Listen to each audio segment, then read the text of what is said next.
Taigi sveiki atvykę prie pirmo mūsų kanalo video. Čia aš ir mes su draugu būsim pagrindiniai. Jo, mano vardas Dominikas Ika. Mano Augustas ir va. Mes filmuosim visokius vlogus apie gyvenimą, apie mašinas ir apie visokius kitus dalykus. Taigi iš čia pirmas video. Tai Ika, nežinom ką filmuoti, tiesiog pradėjom. Ką tik pradėjom, tai komentuokite šitą video, ką galėtume nuveikti. Ir mūsų tikslas, kas kažkiek prenumeratorių padarysim special video. Jo, padarysim kažkokį challenge.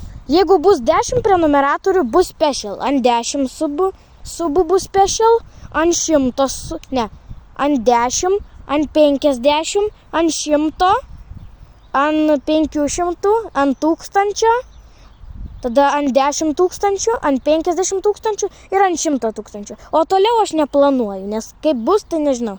Bet dabar arčiausia tai bus 10 subų. Tai paspauskit prenumeruoti, jeigu norite special video. O dabar mes nežinom ką veikti, tai mes tiesiog kūrėm video dabar. Jo, mes norim kažką parodyti jums. Ir dabar mums pasiūlykite, ką mums dabar veikti, nes neturim jų ką veikti.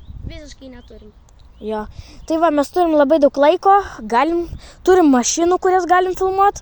Galim įkelti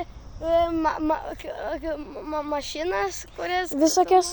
Jo, galėsim padaryti video, kaip suremontuoja mašiną, bet čia reikia daug subscriberių. Jeigu gausim kokius... 50. Ne, surenkam 100 subscriberių ir tada padarysim labai special video, kuriame mes tiesiog parodysime kažkokią mašiną, bet ne naujoviško seną ir pabandysime su ją kažką padaryti. Ar patobulinti, arba...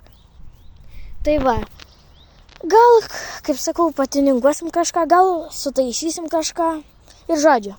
Tai parašykit, ko labiau norit, arba gyvenimiškų pamokų ir video, arba ar labiau norit su mašinom kažko, ar su kokiam technologijom, ar kad kokį game challenge būtų. Mes galim daryti beleką, tik tai parašykit. Aišku, šitas kanalas bus labiau su mašinom susijęs.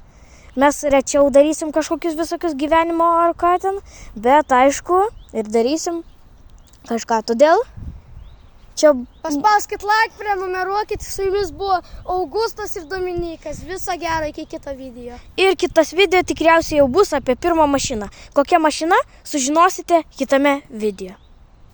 Būtinai spauskit like, jeigu patiko. Jeigu nepatiko, tai ko jūs čia žiūrit ir prenumeruokit. Jeigu neprenumeruojat, tai tada irgi ko jūs čia žiūrit.